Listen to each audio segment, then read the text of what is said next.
I'm here at beautiful and breezy Lake Tarpon. Okay, this is the largest lake in Pinellas County. It is 10 square kilometers. The watershed that it serves is 52 square miles. So you can see it's a very, very large freshwater lake. We did visit the canal, and that canal connects to Tampa Bay, and it keeps the salt water from intruding into this freshwater lake.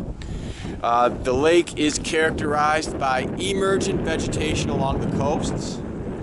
We have a lot of cattails and other emergent plants and submergent eelgrass beds.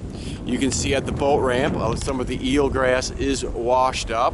Eelgrass is much like seagrass, but it's freshwater eelgrass communities. So it is home to a lot of fish.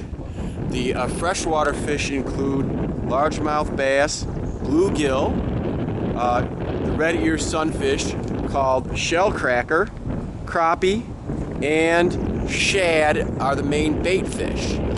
So here we are on beautiful Lake Tarpon. We are Anderson Park, which is on the east side of the lake. We're going to visit this is on the west side of the lake. So we are on the west side of the lake, Lake Tarpon. We are going to visit the east side as well, the canals and the tributaries.